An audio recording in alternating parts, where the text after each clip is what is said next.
Cecile, first of all, please tell us more about your experience on the main stage at IMWorld 2017.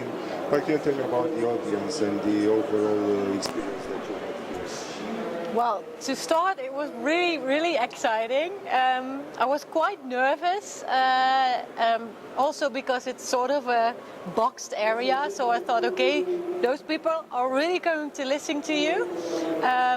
I mean, the big screen, the setting, it's really nice. I think the interaction with the audience is perfect because you are quite near to each other.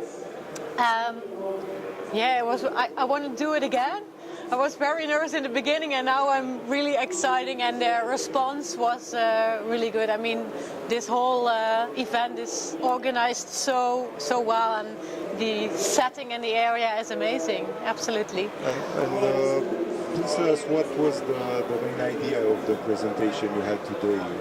Some of the insights can you provide us? I gave a lecture or a presentation about the future 2030. So I sketched a vision about how our future world is going to look like from a consumer, or how I like to say it, human point of view.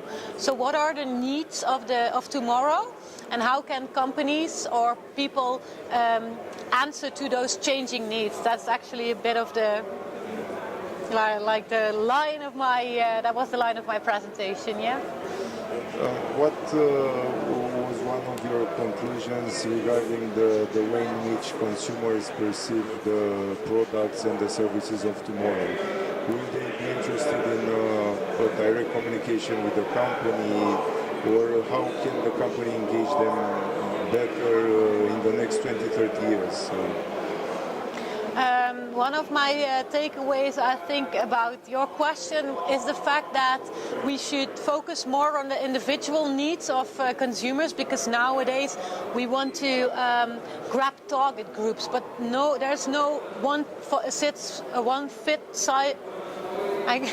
size fits all. I don't believe that exists.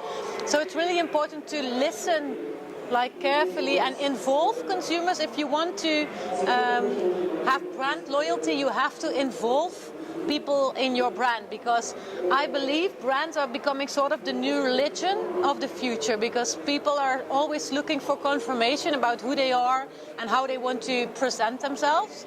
And it's sort of blurry because of the internet, because we can make ourselves the way we want.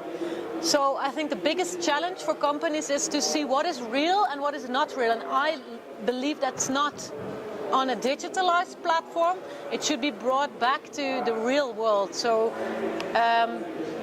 to really touch and find your consumer, you have to also present it offline and not only online. You have to be real, and I think that's gonna be a big challenge. Yeah. Do you think that companies are understanding what's at stake when it comes to digitization? Are companies, from your experience, are companies really that focused on investing in their digital operations? Because some might say that, okay, I will do this because I need to invest some money now, but going forward, who knows what happens, and I have to be a little bit cautious. Yeah, definitely. I did an alien challenge with the audience, so I asked them all to stand up and to take an alien in mind. So how would that look like? And then I asked who had aliens with, for example, like sensors or with big eyes or with hands. And I put them all back down in the chair, because your question, I think it's actually the alien challenge. We are programmed to think in a specific way, and I think it's the same with bitcoins or blockchain, for example. I was at a conference about the next web. It's a huge digitalized conference, and somebody said we are all talking like technology, Bitcoin, it's all like teenage sex, because everybody talks about it, everybody says they've done it, but nobody did it like for real. And I think that's the problem with all those new innovations like technology, digitalization. A lot of people do it because they think they have to do it, and that's what I mean with the alien challenge. you are really standing out if you have the dare to think different. So, for example, one lady said, my alien is just one transparent thing without a form, without any recognizable elements. And that is, I think, what companies need to do. Like, dare to step off the beaten track and do stuff differently.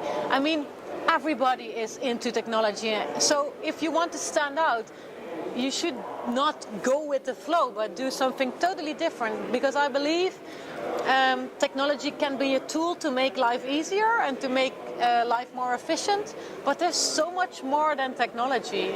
So I think you are right that a lot of companies do it because they think they have to, without really being critical if it's something that really fits their identity.